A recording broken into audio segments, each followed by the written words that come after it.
abisirayeli bakora ibyangwa n'amaso y'Imana, the time when Israel was sinning, ibagabiza amaboko y'Abamidiyani, the sins made Jesus to turn away from them, and he gave them to their enemies kubw'ibyaha bari gukorera Uwiteka. because of the sins they were sinning or commanding. Yesu atugirire Let neza. Jesus help us. Yesu atugirire Let neza. Jesus help us. Reka dusome mu Bacamanza We are gatandatu going to read Judges, umurongo wa mbere kugeza kwa gatanu. the book of Judges, chapter 6. Abacamanza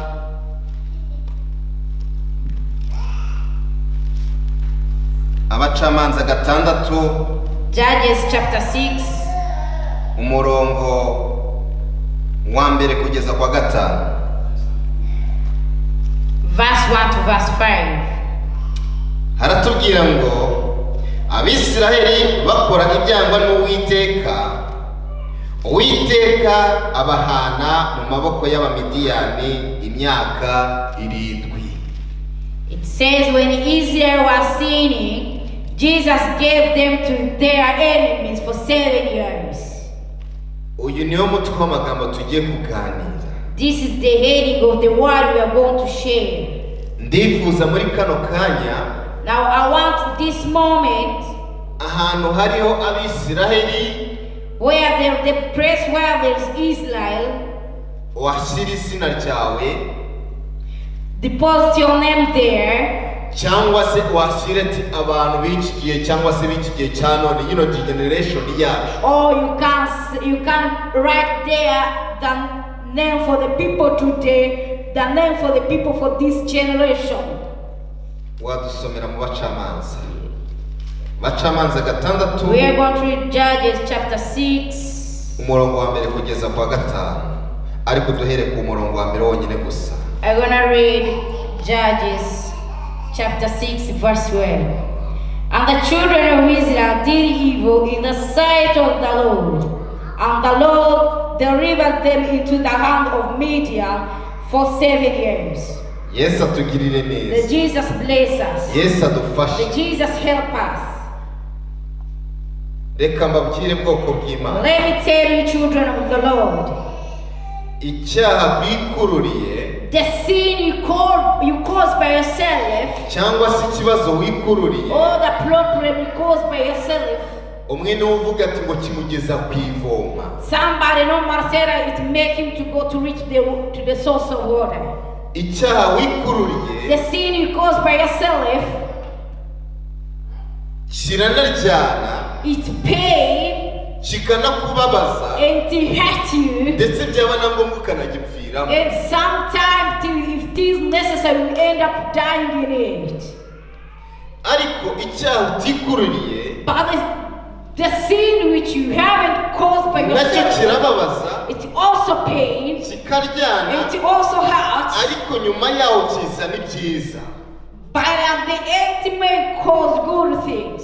Yesu atugirire That neza. Jesus bless us. Ndabasobanura muri bino bintu bibiri. I'm gonna explain through these two Ubwoko things. bw'Imana The children of the Lord, buva mu Egiputa the time they were living in Egypt, bwari bufite papasi kuko bugiye kuza kugera mu gihugu cy'isezerano. they had a purpose that they are going to reach in the promised land.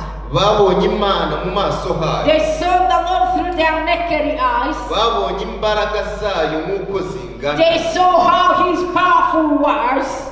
babonye ibitangaza biturutse ku Mana They saw the miracles which come from the ku Lord buryo bugaragara ku maso y'abantu, through their naked ku eyes. buryo utanafite n'amaso y'umutima Even though you have no eyes, the heart for the heart. warabibonaga neza ku buryo Even bugaragara, though you have no eyes for the heart, you could see kuko it. ubwayo yari ivuga ati ngo nzanangira umutima wa Farawo Because the Lord himself, He said, I will cross the heart of kugira Pharaoh. ngo niheshe icyubahiro. I will hold his heart so that I can glorify myself. Niyo mpamvu yanangiye umutima wa Farawo. That's the reason the Lord holding the heart of Pharaoh. Icyago cya mbere When the kiraza, one trouble came, Farawo akomeza kwinangira and umutima. still Pharaoh continues down on his Icyago heart. cya kabiri kiraza The cy'imbaraga second za, test came, and Pharaoh continued nacyo holding arayinangira umutima.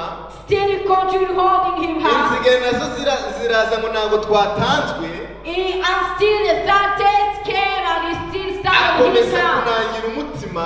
Still he holding his heart. Abana b'imfura nabo barapfa, Even when the firstborn died, nabwo akomeza kunangira umutima. Pharaoh never sold out. Amazi ahinduka amaraso And igihugu the cyose, water turned into blood for the whole country. naho akomeza kunangira And still umutima his heart was whole. kugira ngo Imana yiheshe icyubahiro. So that the Almighty God can glorify himself. Yesu atugirire Let neza, the Lord bless us. Yesu adufashe Let the Lord bless kandi us. aturengere. Let him save us. Ibyo byose barabibonaga They ubwoko saw bw'Imana. all that. Umva, bariye n'amana iturutse mu ijuru. They even received the food from heaven. Nabyo barabimva, nabo baragerageje barayumva, bumva ukuntu iryoha. And they tasted it, how sweet it was. Banywa n'amazi yaturutse mu rutare, ari And Imana they ibahaye also amazi. drank the water from the Lord. Nabyo byagaragariraga ku maso yabo. Yet is the Lord who gave them to it. Ariko reka mbabwire, Let me tell you, ntabwo byatinze. things never delayed. Hari igihe cyageze, There is time, the time came, Mose agenda kubonana n'Imana. and Moses went to visit the Lord.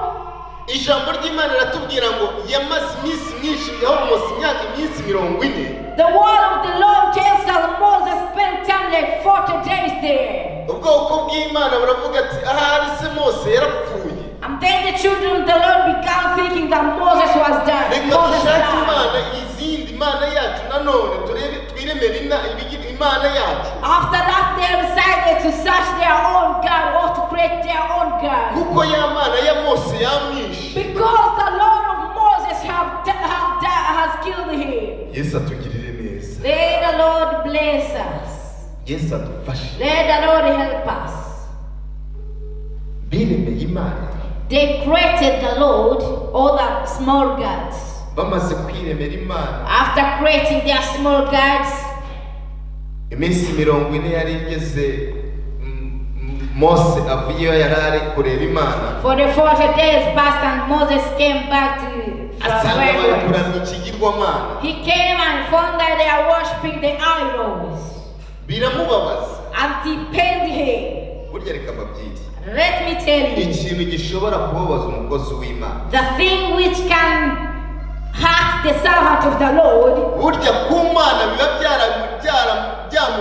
byararakaje kuva kera kose. it means into the presence of the Lord he has already been hurted for you for what you have done. Kuko ibyahumetswe n'Uwiteka baratubwira ati, Uwiteka ibwira Mose ati genda ihute kuko Abisiraheli barangije kwiremera ibigirwamana. Because the word of the Lord tells us that the Lord turned to Moses and told him, hurry, because the Israel has already created their own gods. Yesu atugirire neza. Let Jesus bless us. Muzi buryo cy'ubutaka bwamize ubwoko bw'Abisiraheli. You know how the soil swallowed all the children of Israel.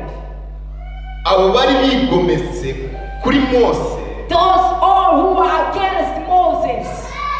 Byari ibintu bikomeye cyane. They were Ni nabyo hard cyane things. cyane dusanga mu matorero. And those are the things Hirya we no normally hino. find in the churches. We find Ugasanga all the umuntu saints. ataye icyubahiro cy'ubushumba bwe, You find a person gets to lose his glory for him to be a pastor.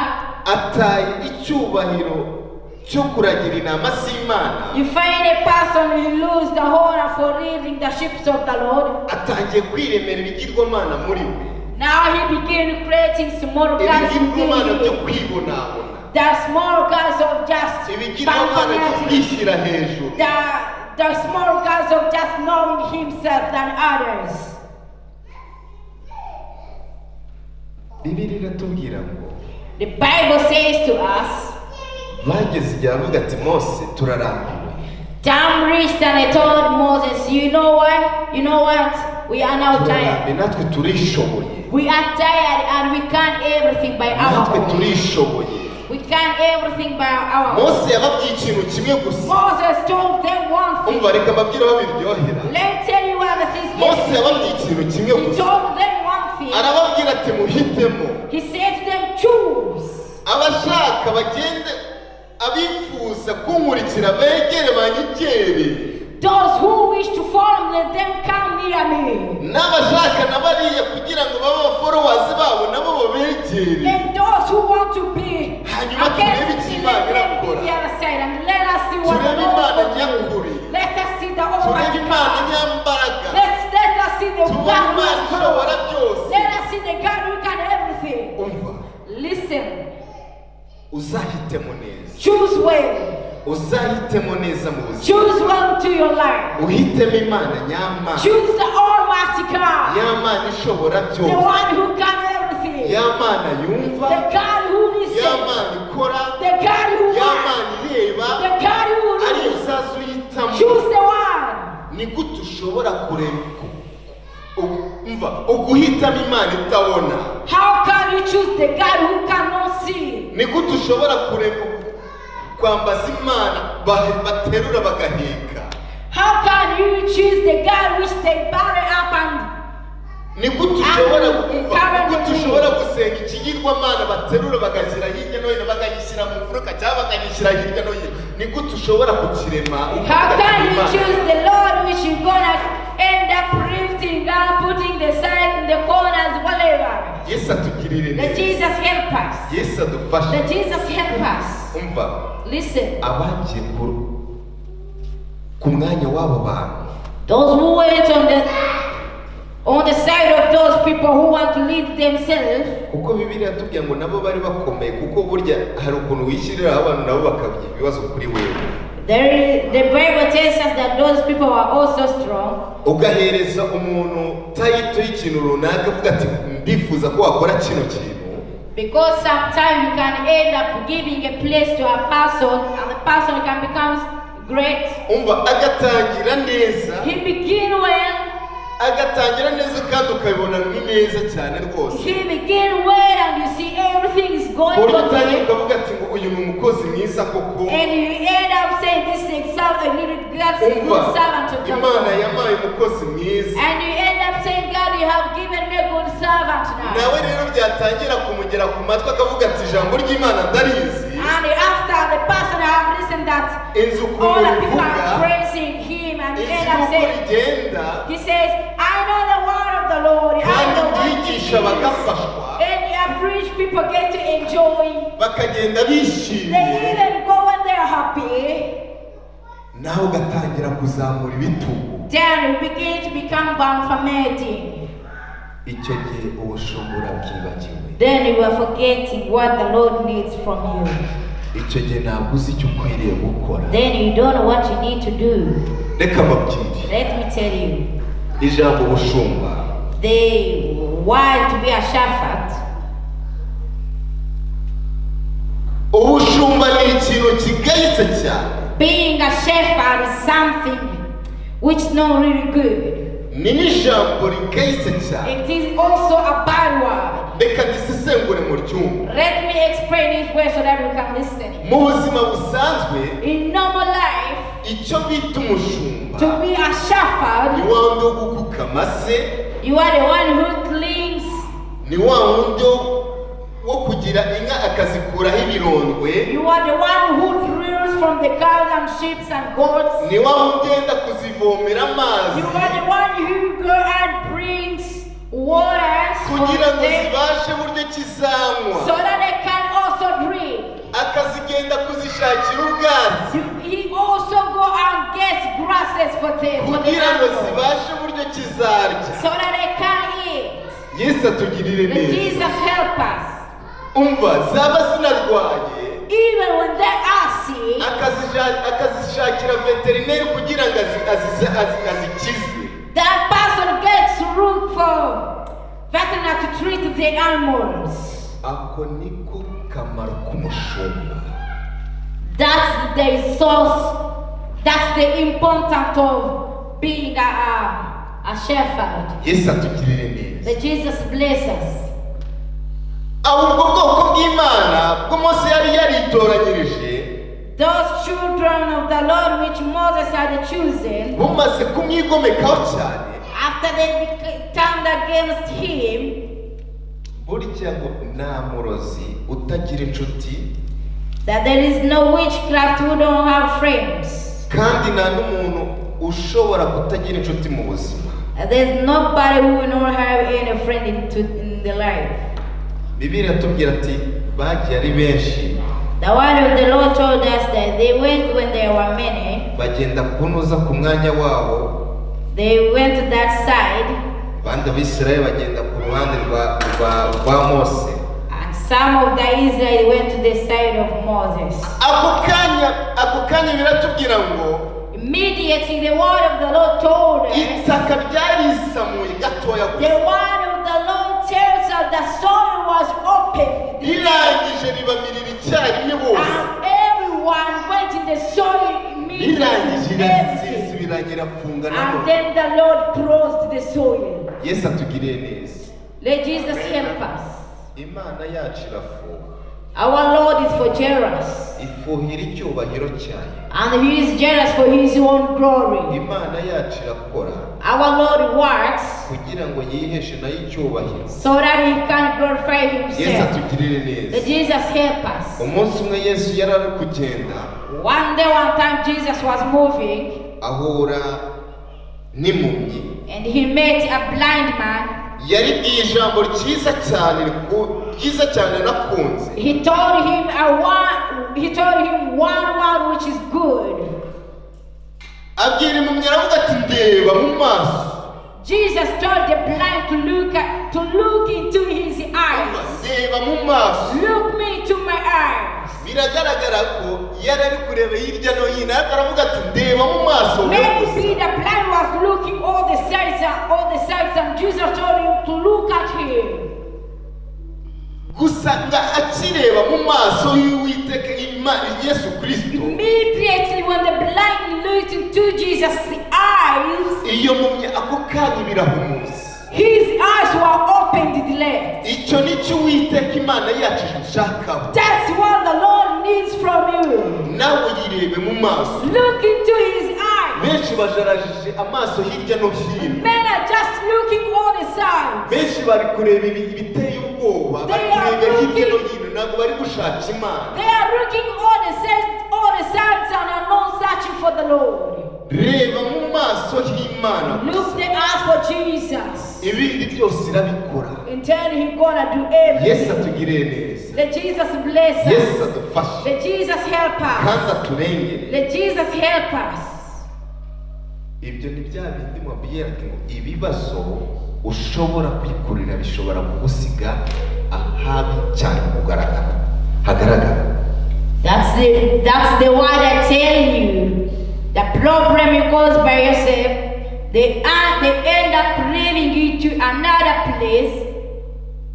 Kandi ukanagipfiramo. And you end up dying into that. Ugapfa nk'abo b'Isirayeli. You die like those Israel. Yesu atugirire neza. Let Jesus help us. Yesu adufashe. Let Jesus help us.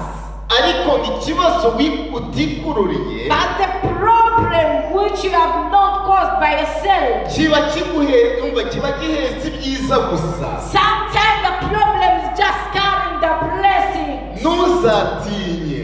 Never to fear. Ku kibazo utikururiye. For a problem which you have not caused by yourself. Wewe You yourself. kiba gihetse ibisubizo. The problem is carrying the blessings. Bwoko bw'Imana murabizi cyane. You know children of God. Murabizi cyane kundusha. You know many things than me. Ikibazo utikururiye kikakuzanira ibyiza gusa. The problem you have not caused by yourself. Yesu atugirire neza. Let Jesus help us. Ugasanga ikibazo kigukuye iwawe. You see the problem can make you to move from your home. Hanyuma kikaza n'ibyiza. And it's gonna end up bringing blessings for you. Ikibazo gishobora kugukura mu cyari cy'ipamba. The problem can make you to move from a good place where you are. Ikibazo kikakuryamisha mu kime. Or it make you to sleep in a wet grass. Ariko kugira ngo kiguheshe ibyiza. So that you can receive the good things. Mumbabare munega amatwi. Listen well. Mwebwe abo turi hamwe muri kano. You we are here together. Ndabiginze mu munega amatwi. Listen the word of the Lord so carefully. Hari bamwe bavaga mu bihugu byabo. There are people who could leave their motherland cyangwa se mu ngo zabo or their homes. ugasanga avuye mu rugo rwiza You find a person get to live a good home, ariko akavuga ati ngo ndashaka kuryama mu ishyamba and then he says, I want to sleep in the forest. ngende kuganira n'Imana. I want to go and sleep there so that I can talk with God. Umva, ikibazo gishobora kukuvana ku buriri bwawe Listen, a problem makes you to leave your mattress kikakujyana kikakuraza mu ishyamba and to make you to move and sleep in the forest or bush kugira ngo ugisengere kugira ngo kikuveho, so that you can pray for it, for the problem to move. Yesu atugirire neza. That Jesus bless us. Ngo Yesu yagendaga akamanza yakigisha ubwoko bw'Imana, That Jesus could go fast and preach to his servant or yamara to kwigisha his ubwoko apostles, bw'Imana and then after preaching to them, ngakaza kuzamuka mu gashyamba akihererana n'Imana, and then he could go to the mountains or forests so that he can be with him and the Lord. kugira ngo yongere asubizwemo imbaraga z'umunsi w'ejo kugira ngo zongere yigishe ubwoko bw'Imana nanone, So that he can receive more power to use day to come, day tomorrow. Yesu atugirire neza. Let Jesus bless us. Yesu adufashe. Let Jesus help us.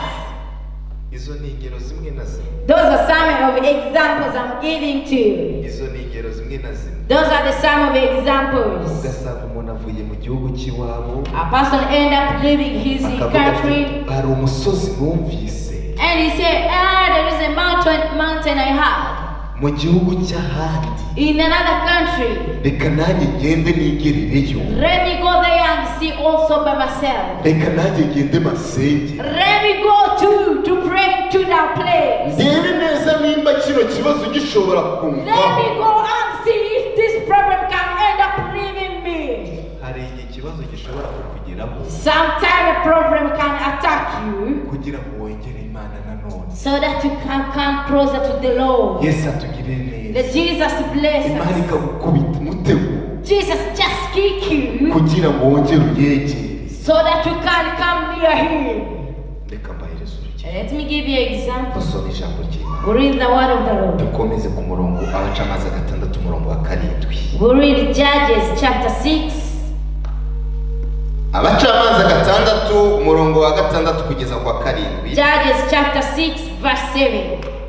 Haratubwira ngo It says nuko Abisiraheli that Israel bariheba cyane ku bw'Amamidiyani bahera ko batakambira Uwiteka. Yesu atugirire neza. that Jesus help us. Umva bahera ko batakambira Uwiteka. That they began from there crying for the Lord. Kubera ikibazo Imana yabakubise. Why? Because of that problem the Lord has caused for them. Umva nubwo mu cyaha bwoko bw'Imana Even though you face troubles, ntuzatinye, never to fear. uzongera uvuge ati Mana ndakwinginze Say again, Lord, I beg you. Yesu yicaye ku ntebe y'imbabazi. Jesus is still on the chair of mercy. Yesu atugirire neza. Let him bless us. Yakongera akagukiza, He can still help you. yakongera akagukuramo izo nkamba zose. He can still heal you. Umva ukongera kuba umwana wayo, And you can become his ukongera child. ukicara, umva akongera akakwandika mu gitabo cy'ubugingo. And he can write your name again into the book of Uvuga life. ati Mana mbabarira. When you come down off your knees and ask for forgiveness. Umva Listen icyo well. gihe Abisiraheli At that time, batakambiye Uwiteka they cried for the Lord ku bw'Abamidiyani. because of Midian. Uwiteka And the Lord abatumaho umuhanuzi arababwira ati sent a prophet into their children of Uwiteka Israel. Imana y'Abisirayeli iravuze iti That says the Lord of Israel, nabakuye mu Egiputa no mu nzu y'uburetwa, I brought you up from Egypt and brought you forth out of the house of bondage nuko mbakiza amaboko y'Abanyegiputa and delivered you out of the house of Egyptians.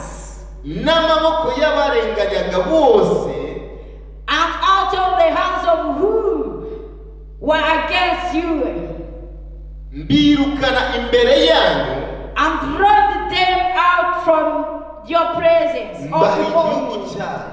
and gave you their land. Yesu atugirire neza. The Jesus help us. Umva ibyo byose. Listen all that. Imana ibakiza ibyo byose. The Lord healed them all irangije that. ibahereza igihugu cyabo, And the Lord gave the Israelites ariko their. batangira kugira ute kurengwa. The Lord gave the Israelites their country, Ari byo muri kino gihe cya none abantu barengwa cyane. which is the same thing today. People like. Muri kino gihe cya none umuntu asigaye arengwa, People now satisfied for everything. ntamenye ati ngo Yesu niwe ugaba, They don't know that it is Jesus who gives. Yesu niwe utanga ubuzima, They don't know that it is only Jesus who gives life. Yesu niwe uguhereza icyo kintu icyo ufite icyo ari cyo cyose, They don't know that it's only Jesus who will give you all those things you are having. hanyuma ukarengwa. You are just against Him. Reka mubyinshi Allow me to tell you, ukwiriye guca bugufi. you need to humble yourself. Hari ikintu muza kubwira umugore wanjye cyane, There's something I know I tell my wife. namubwira ati uko Yesu ashobora kuba, ndifuza uko Yesu ashobora kuba yaduteza imbere, Daddy, as the way Jesus will go on helping us to come from in front, ndifuza ko Imana izazifata akanyundo ikazazikubita ku bitugu, igakubita hano ikongera igakubita hano, kugira ngo byibura mbashe uburyo kinaca bugufi. I wish the Lord to draw me down, to make me to humble myself in everything. Igafata inyundo igakubita ku bitugu, igakubita n'ahandi kugira ngo nongere umva nce bugufi. For the Lord to use His hammer so that I can humble myself. Yesu atugirire neza, The Jesus help us. Yesu adufashe. The Jesus help us. Icyo kintu kirabuze, That thing is missing within. ukavuga ati ni njyewe ndiho, You say, I am the one who is ni there. njyewe nigize. I am the one who is there for my Muri iki own. gihe cya none In these days, abantu basigaye bavuga ati ngo ababyeyi bacu nibo mana yacu. people are saying that our parents are our God. Ibyo birazwi muri China niko babivuga. That's what is in China. Ukavuga ati baravuga ati imana yabo ni ababyeyi. They say our God is like example, I can say my But parents it's are my their God. Which way are they taking? Ugasanga icyo ufite icyo ari cyo cyose umva ukavuga ati niyo mana yanjye. You end up seeing everything you are having, you are calling to your God. Yesu atugirire The neza, Jesus help us. Yesu adufashe The Jesus help kandi us. aturengere. Let Him save us. Ntuzikurire ikibazo ubwoko bw'Imana, Never cause a trouble for your own kuko icyo self. kibazo ushobora kwikururira Because the trouble you can cause by yourself, kigusiga habi. it end up living in a bad Kandi place. reka mubwire, And let me tell you, ushobora no kugipfiramo, you even end up dying in it. And you also lose the eternal life. Yesu aturengere, The Jesus help us. Yesu adufashe. The Jesus help us. Mumbare dusome gatoya, We are reading. dusome mu Kuva, dusomye aho mu bacamanza tutari twasoma mu Kuva Before we read Leviticus, we read Judges again. 6:10. Chapter 6, verse 10. Haratubwira ati ndababwira ndi Uwiteka Imana yanyu, mwe kubaha imana z'Abamori bene iki gihugu murimo,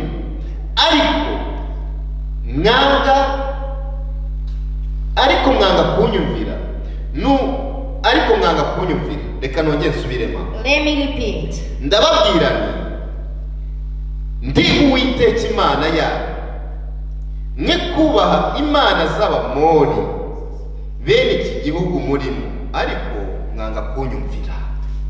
I read it in English. Yesu atugirire neza, The Jesus bless us. Yesu adufashe. The Jesus help us. Nibwo tudashobora kumvira imana yawe, Why can't you obey the voice of your God? ukiremera ibishusha ibigirwamana, And you are just creating your idols. ukavuga ati bano ibyo barimo reka nanjye mbikurikire, ugata imana yawe ugakomeza imana y'abandi. And you are seeing what people are doing, what people are in. You end up turning to them and say, let me leave my God and follow you guys. Nanubu reka mbabwire kino kintu. Let me tell you. Nababwiye iki kintu. I say this thing to you.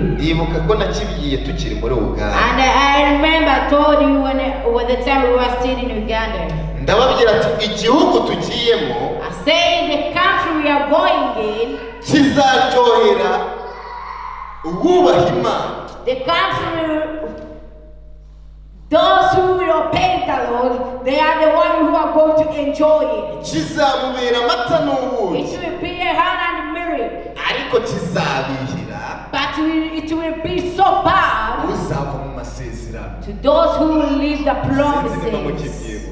I don't know if you still remember. Yesu atugirire neza. Let Jesus help us. Abantu muri kino gihe cya none. People in these last days, Basigaye bakandagira mu buki.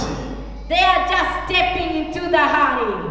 Ni gute ushobora gukandagira mu buki mu by'ukuri? How can you step into the honey? Yesu atugiriye neza. Let Jesus help us. Ukava mu byizerwa ugakandagira umva. Ni ikibazo gikomeye You cyane. even end up reading the promises. Dusomye mu kuva 20.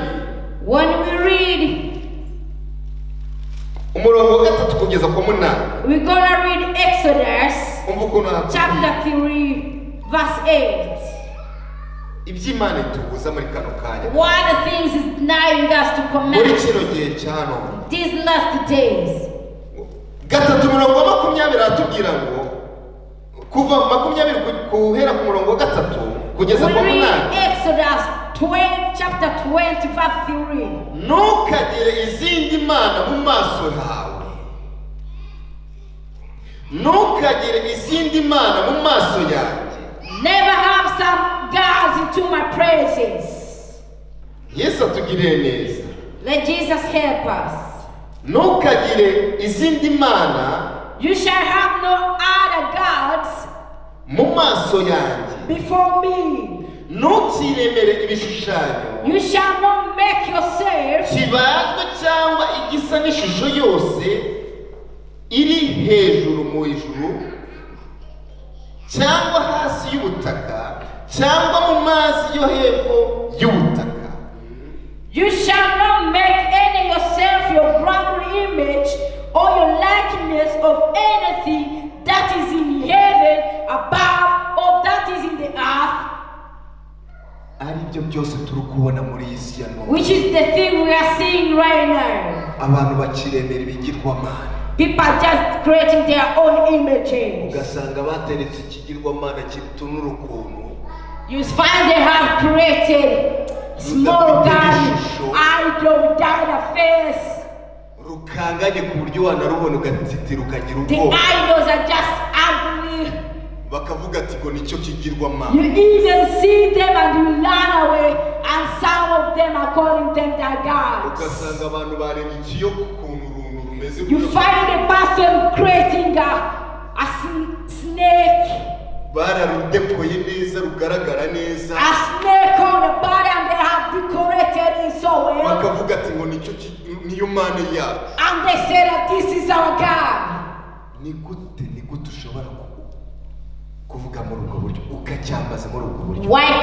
How and why can you do that?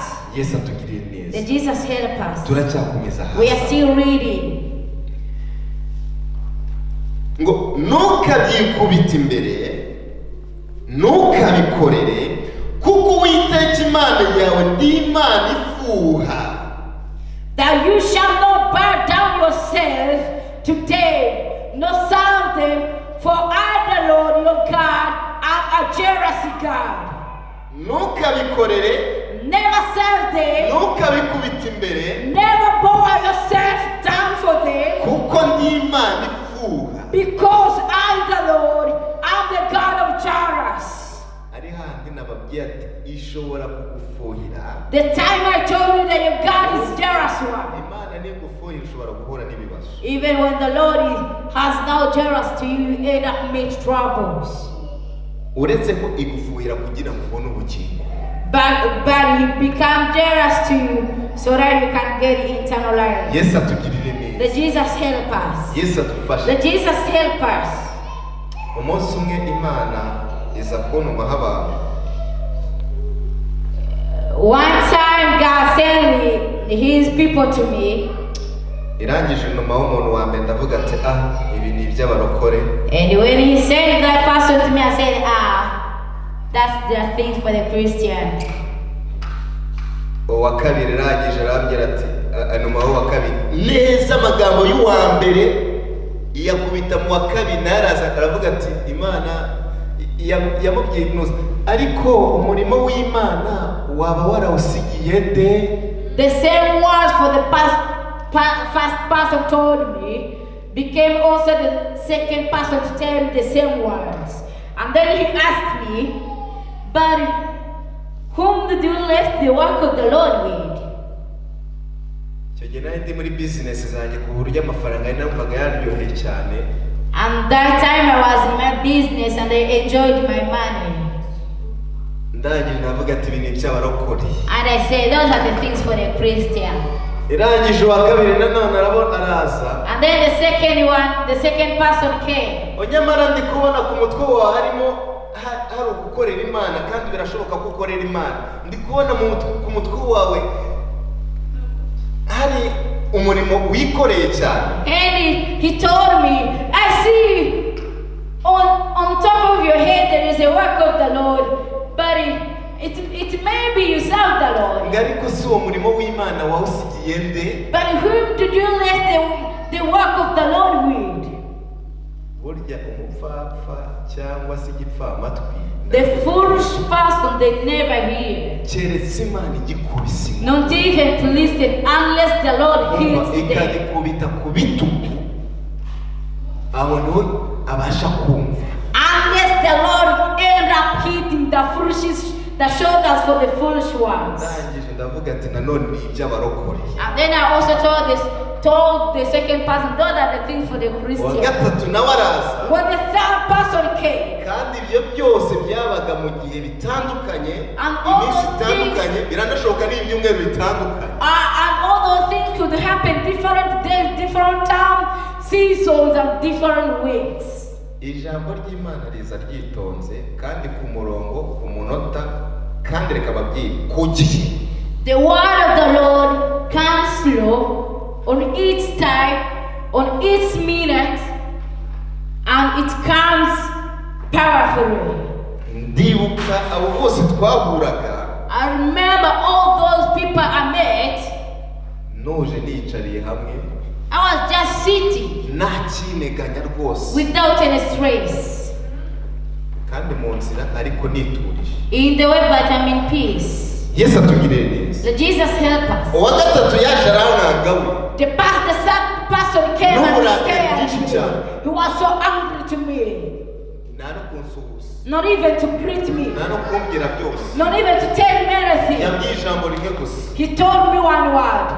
Imana icishije mumwe muri business yawe. The Lord has swept away all your business. Jesus. Kubwa nyine sinikanga. And then I became scared immediately. Nakugusuhuza. He never greeted me. Na nakubwira ati bita makuru imeze Not gute. even asking me, how are you? What are you doing? Araje aragufesinze. Imana icishije mu business. Imana icishije mumwe muri business yawe. He came into my face and told me, the Lord has swept away your business. Ariko ndibuka hari umuntu nawe warigeze kubimbwira mbere y'abo bantu bose. But I remember there is one person who told me before all those people I met. Rimeze nk'iryo ry'iwanyu.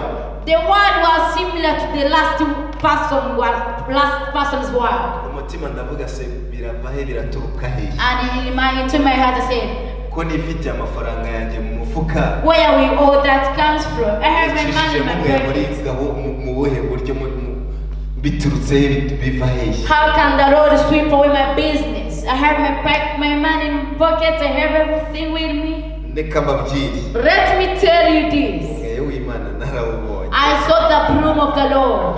Mu minota zero narayibonye. Just few seconds. Ku buryo bugaragara. With my eyes. Aho mwareba murabizi. My family knows all that. ndabyibuka muri Uganda, nagejeje muri Uganda mvuyo. I remember I came to Uganda from the country where I was working. Muri business yose nitwaje laptop. In all the business I had, Nyuma yaho niyo laptop burya barayibye. with everything I had, I came back to Uganda with the laptop, and they stole it also. Reka mbabwire. Let me tell you. Urazi ko haraho nageraga ngashaka na 500 kugira ngo njye cya gikomando cy'iwacu. You know, time reached, there was also searching for 500 to eat my Chicomando. Umva kikambura. And I could not find my Chicomando. Muribuka ko byageze igihe nibera mu rusengero amezi angahe. Nica njya mu rusengero ku karago. Umva ku karago ukiyoroza koza umva ku kirago nekeza ntabwo twashyiraga noza n'agashuka hano ku kirago narangiza ngizijyambira nkashima Uwiteka. I remember I slept in the church like for 4 months or more than that. Na amezi menshi naraye hari. There were just atari make ndumva yari yagira almost mezi agera muri atandatu hafi 8. I think it's like 8 or 6 months when I slept in the church. Yesu atugirire neza. Let Jesus help us. Kugira ngo za nkamba zinuza z'amafaranga n'ibinani n'ibiki na bya bindi byose manze byamvamo. So that all those things of money could fast get away from me. Muzi inyungu yabyo. You know the promises of Inyungu it. yabyo mwarabibonye. You know the No kwegera profits of it, even after I came to and I still see that in my eyes. The Lord did miracles and wonders through my life. Ni byinshi. A lot of things. Reka tugarukira. Let us end up Ni there. byinshi. There are many. Nabaherezaga mbabwira ati ikibazo umva wikururiye. I was telling you. Gishobora kuba kibi cyane mu buzima. The problem you cause by yourself can be dangerous to your life. Twari turi kuri uwo umurongo wa karindwi. We were still in verse 8, verse 7. Haratubwira ati ntukavuge ubusa izina ry'Uwiteka Imana yawe kuko Uwiteka azamubara nk'utacumuye uvuge ubusa izina rye wibuke kweza umunsi w'isabato. You shall not take the name of the Lord your God in vain, for the Lord will not hold him gently who takes his name in vain. Remember, that's verse 8. Remember the Sabbath day to keep it holy. Yesu atugirire neza. That Jesus bless us. Muri kino gihe cyane abantu baravuga ati ngo twagiye mu karuhuko. These days people say now we are in vacation. Ngo bamwe bari muri iyo bita lockdown. Others are in lockdown. Ibintu byibite n'ibi bya corona Because of corona. Zarafunzwe babonye akaruhuko. Now they are in semester. Ngo nicyo gihe cyo kwicara. That's their time to sit. Icyo ntabwo ari kubiri. Those are not the ahubwo things. umukristo mwiza But the true Christian, nicyo gihe cyo gusenga this is his time to no pray. kwegera Imana neza Even to come closer to the Lord. akayishaka akanayikora. To seek him and touch the Lord. Yesu atugirire neza. Let Jesus help us. Bamwe barica baravuga ati umva twararuhutse. Others sit and say, oh, we are in vacation. Ariko ngo mwibuke no kweza umunsi w'isabato. But remember the Sabbath day and keep it holy. Ugasanga umuntu yibereye mu rugo nta kibazo, insengero zirafunguye nta kibazo, ugasanga arabuze. You find the person ari kuki nta murimo umuteganya ariko asigaye mu rugo nta kibazo rwose. You find the pastor is at home doing nothing, and the church is open. He's just sitting on the TV doing whatever. Ngo nkurikira Imana kuri TV. And he tells you, I follow my God on the TV. I follow the Lord on radio. Kuri media zose ngo ndazikurikira. And even all the media, I follow the Lord there. Impossible. That's not good. Yesu atugirire neza. The Lord help us. wibuke kweza umunsi w'isabato. Remember to keep the Sabbath day holy. Wibuke kweza umunsi w'isabato bwoko bw'Imana, torero ry'Imana. Remember the Sabbath day and keep it holy. Sibyo? Is it? Yesu atugirire neza. Let the Lord help us. Ndi kurangiza. I'm ending. Ndi kurangiza. I'm finishing.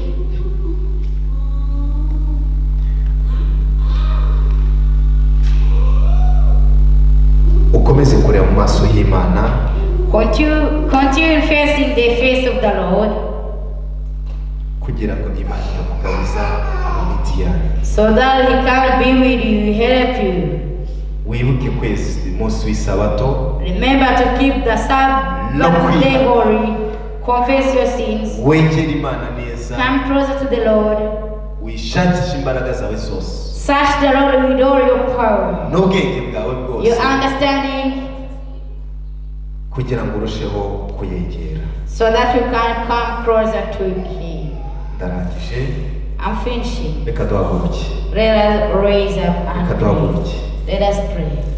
Dusenga musengera. We pray and I pray for you too. Kugira ngo Imana itwambike imbaraga. So that the Lord can help us. Muri uyu munsi wa none.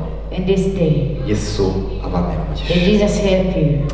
Mana nziza, Mana y'urukundo. Good Father full of love. Mana ishobora byose. Father of everything. Data mwiza, turakwinginze. Good Father, we call upon you. Turahamagara imbaraga zawe. We call your power. Mana zibashe buryo ki zadukiza ibyaha n'akaha. Father, let your power remove all the sins from us. Turahamagara amaraso yawe. We call upon your blood Yeze itorero ryose. to clean all the church, Yeze isi yose. to clean all the world, Yeze abakristo bose. to clean all the Christians, Yeze ubwoko bwawe to bwose. clean all your children. Mu izina rya Yesu Kristo. In Jesus' name, Uduhereze imbaraga. give us power, Uduhereze kugukurikira. give us to follow you, Uduhereze kukwemera. and let us believe in you. Tubyambaje mu izina rya Yesu Kristo. We pray and believe. Amen. Amen.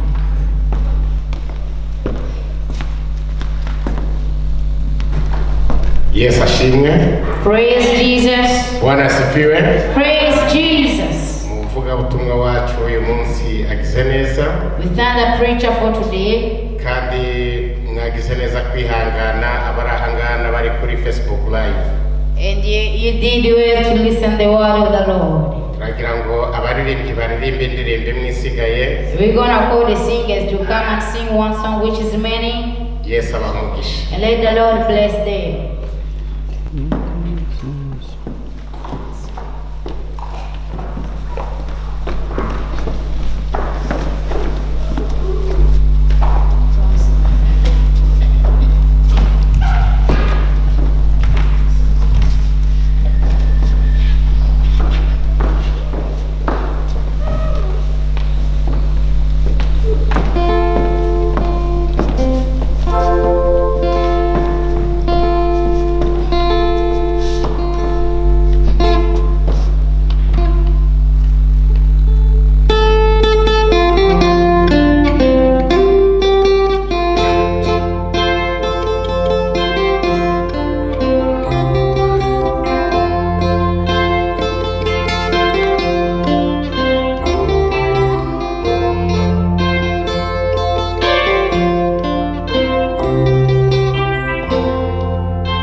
Imana ibahe umugisha Thank you, singers. God bless you.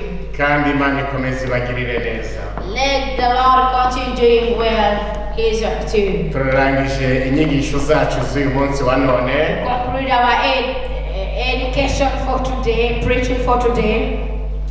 Umunsi w'ejo nawo turakomeje. We are still going on there tomorrow. N'ubundi dutangira saa 8 kugeza saa 9. Same time from 2 to 3. Imana ibahe umugisha God bless you. kandi ikomeze ibarinde. God continue guiding you to His way. Reka dusenge. Let us pray. Urakoze Mwami Imana yacu. Thank you, Father Urakoze God. kuko wabanye natwe. Thank you because you have been with us. Urakoze kubw'ijambo ryawe rizima. Thank you for your good word. Nk'uko watabaye Abisirayeli, As the way you saved the niko Israel, n'ubundi urakomeza gutabara ubwoko bwawe. I know the same thing you're going to do to Utugirire us. neza Mana. Do your great work to Uwaba us. afite intambara umugirire neza. Those who have wars, Uwaba help afite them. ikigeragezo umugirire neza. Those who have troubles, help Uwaba them. afite uburwayi umukize. Those who are sick, heal them. Mu izina ryawe Yesu. In Jesus' mighty Uzi icyo name. ubwoko bwawe byifuza. You know what your children need. Abari hafi n'abari kure. Those who are near and those who are Ndakwinginze far. kugira ngo buri wese umugirire neza. Father, I beg you to bless everyone. Ndagushimiye kuko byose ubyumva. Thank you because you're good. kandi kudutegera amatwi. And you also listen to Mu us. izina ryawe rya Yesu Kristo umwami wacu. In Jesus' mighty name. Amen. Amen.